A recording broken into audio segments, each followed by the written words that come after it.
Now you may remember that when we first discussed predicate logic, we talked, or the predicate quantifier logic, we talked about the alls and sums, the things, the logical words that made up made the inferences work. Now with propositional calculus, or the sentential calculus, the sentential logic. Sorry for using the word calculus without defining it.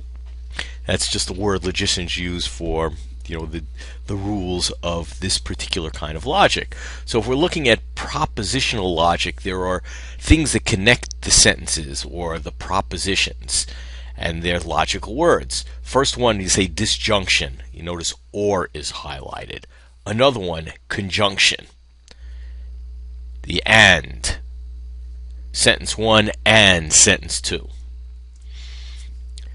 Now there are two other ones pretty significant. There's negation, which just works on one sentence, which we all, I hope, understand it. Certainly at this point. If not, you've been having a really difficult time in this course.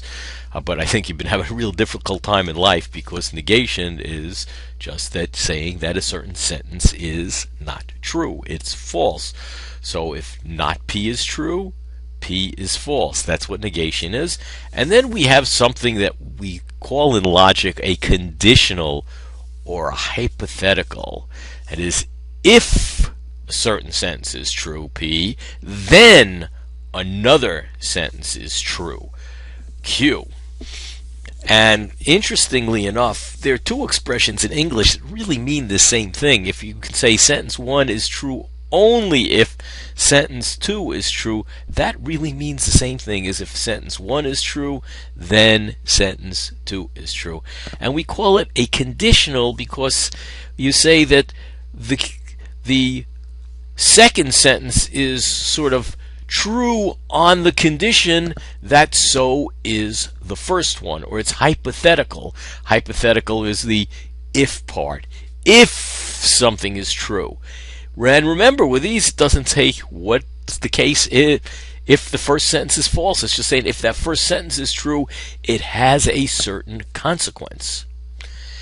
And now, between conjunction and the conditional, the ands and the if-thens, we can put it together to get what they sometimes called a biconditional or equivalence, that one thing is true just in case, only, if and only if the other sentence is true. So which says two things. That is, we broke it down linguistically, that P if Q, which is another, and second of all, P only if Q.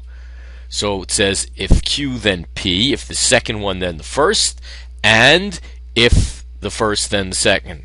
That might be a little confusing because maybe it goes backwards, because you're thinking the if-then going from left to right, and then the if-then going from right to left. But I was just breaking it down by the way we use these expressions in English, the if and only if. And that's how and I think this is the entire universe. These are all the sentential or propositional connectives that we need to worry about to see what kinds of inferences are good and what kind of inferences are bad.